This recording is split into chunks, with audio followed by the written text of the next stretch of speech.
तो आज हम पढ़ेंगे सिंक्रोनस मोटर।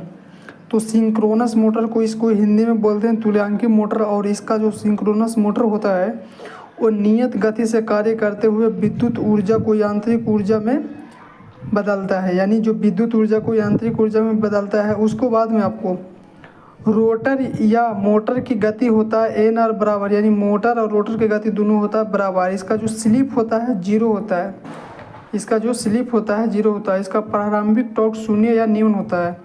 यह सेल्फ स्टार्ट नहीं होता है। जो सिंक्रोनस मोटर है वो सेल्फ स्टार्ट नहीं होता है।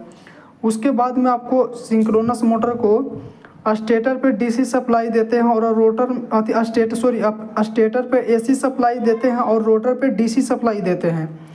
उसके बाद में आपको प्रारंभिक टॉर्च शून्य या निम्न होता है। यानी इसका जो प्रारंभिक टॉर्च होता है जो शून्य या निम्न होता है, कहने का मतलब है सिंक्रोनस मोटर एक नियत गति से चलता है।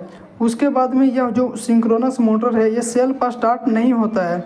सिंक्रोनस मोटर आपको सेल्फ स्टार्ट नहीं होता है। तो 3 फेज सिंक्रोनस मोटर था और इसके बाद में हम सिंगल फेज सिंक्रोनस मोटर आपको हम बताए थे कि सिंगल फेज भी सिंक्रोनस मोटर कितना होता है। तो सिंगल फेज सिंक्रोनस मोटर है जो आपको सबसे पहले हिस्टेरेसिस मोटर है। हिस्टेरेसिस मोटर के बारे में आपको पता नहीं होगा तो ये जो हिस्टेरेसिस मोटर होता है आपको घड़ी जो भी घड़ी में जो मोटर लगा रहता है उसको हम सिंक्रोनस हिस्टेरेसिस मोटर बोलते हैं, यानी सिंगल फेज हिस्टेरेसिस मोटर। फिर उसके बाद में रिलेक्टेंस मोटर होता है। उसके बाद में स्टेपर मोटर होता है। यानी सिंगल फेज में जो मोटर होता है वो 3 प्रकार के होता है और वो भी सिंक्रोनस मोटर होता है।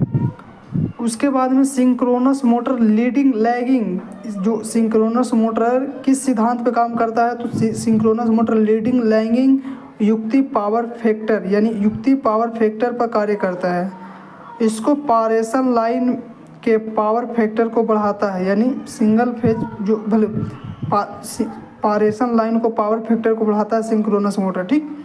उसके बाद में सिंक्रोनस मोटर है जो यांत्रिक कार्यों को करता है, जैसे कि और इसका जो स्पीड होता है तो इसका आर्मेचर का जैसे एन आर और एन एस और एन एस बराबर दोनों होता है, ठीक।